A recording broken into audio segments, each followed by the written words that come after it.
ये जानते हैं आज महात्मा गांधी जी की जन्म कैसे हुआ, इसके बारे में जान पड़ता है कि गांधी कुटुंब पहले तो पंसारी का धंधा करने वाला था, लेकिन मेरे दादा से लेकर पिछले 3 पीढ़ियों से वो दीवानगिरी करता रहा।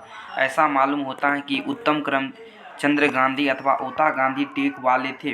राजनीतिक खटपट के कारण उन्हें पोरबंदर छोड़ना पड़ा था और उन्होंने जूनागढ़ राज्य में आश्रय लिया था। उन्होंने नवाब साहब को बायां हाथ से सलाम किया। किसी ने इस प्रकट अभिनय का कारण पूछा तो जवाब मिला, दाहिने हाथ तो पोरबंदर को अर्पित हो चुका है। ओता गांधी के एक के बाद दूसरा 2 विवाह हुए थे। पहले विवाह से उनके 4 लड़के थे और दूसरे से 2।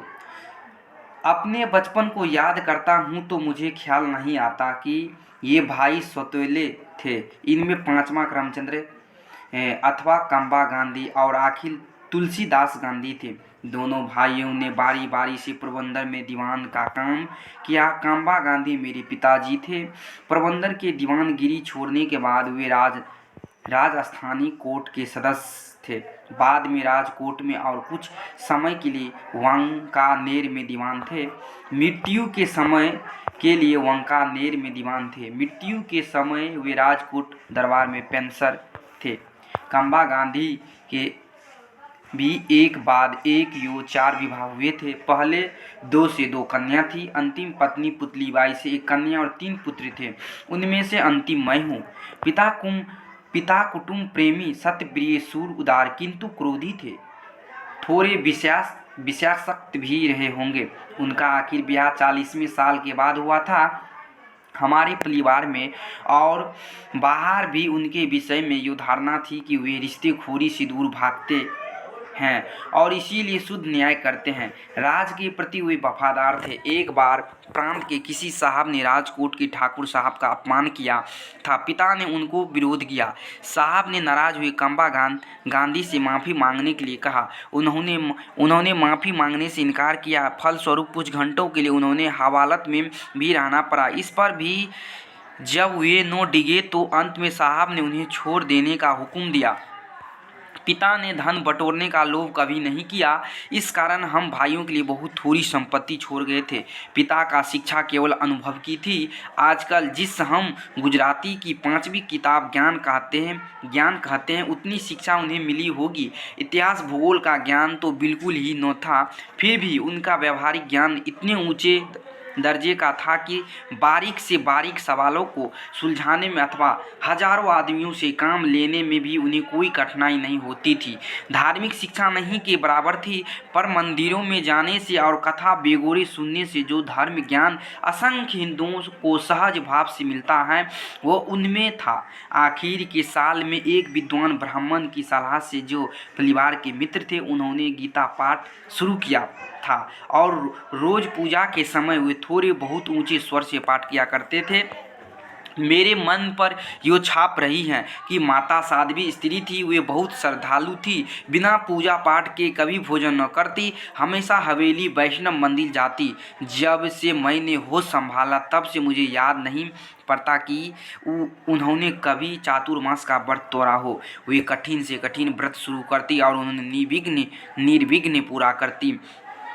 लिए हुए व्रतों को बीमार होने पर भी कभी न छोड़ती। ऐसे एक समय की मुझे याद है कि जब उन्होंने चंद्रयान का व्रत लिया था। व्रत के दिनों में वे बीमार पड़ी पर व्रत नहीं छोड़ा। चातुर्मास में एक बार खाना तो उनके लिए सामान्य बात थी। इतने से वो संतोष न करके एक चौमास में उन्होंने तीसरे दिन भोजन करने का व्रत लिया था। लगातार 2-3 उपवास तो उनके लिए मालूमी बात थी। एक चातुर्मास में उन्होंने यो व्रत लिया था कि सूर्य नारायण के दर्शन करके ही भोजन करेगी। उस चातुर्मास में हम बालक बादलों के समान देखा करते कि कब सूरज के दर्शन हो और कब माँ भोजन करे। यो सब जानते हैं कि कब माँ भोजन करे। यो सब जानते हैं चौमास में अक्सर सूर्य दर्शन दुर्लभ हो जाते हैं। मुझे ऐसे दिन याद हैं कि जब हम सूरज को देखते हैं और कहते हैं माँ सूरज दिखा और माँ उतावली होकर आती। इतने में सूरज छिप जाता और माँ यो कहती हुई लौट जाती कि कोई बात नहीं, आज भाग्य में भोजन नहीं है, और अपने काम में डूबी जाती। माता व्यवहार कुशल थी, राज दरबार की सब बातें वो जानती थी। रनिवास में उनकी बुद्धि की अच्छी कदर होती थी। मैं बालक था। कभी कभी माता जी मुझसे भी अपने साथ दरबार गढ़ ले जाती थी। माँ ले जाती थी। माँ साहब के साथ होने वाली बातों में से कुछ मुझे अभी तक याद हैं। इन माता पिता के घर में संवत 1925 की भादो वदी वारास के दिन अर्थात 2 अक्टूबर 1869 को पोरबंदर अथवा सुदामापुरी में मेरा जन्म हुआ। बचपन मेरा पोरबंदर में ही बीता था। याद पड़ता है कि मुझे किसी पाठशाला में भर्ती किया गया था। मुश्किल से थोड़े से पहाड़े में सीखा था। मुझे सिर्फ इतना याद है कि मैं उस समय दूसरे लड़कों के साथ अपने शिक्षक को गाली देना सीखा था, और कुछ याद नहीं पड़ता। इससे मैं अंदाज़ा लगाता हूँ कि मेरी स्मरण शक्ति उन पंक्तियों की कच्चे पापड़ जैसी होगी जिन्होंने हम बालक गाया करते थे। वे पंक्ति मुझे यहाँ देनी चाहिए। आइए दोस्तों, चैनल को सब्सक्राइब कर लाल बटन को दबा के लाइक कर दीजिएगा।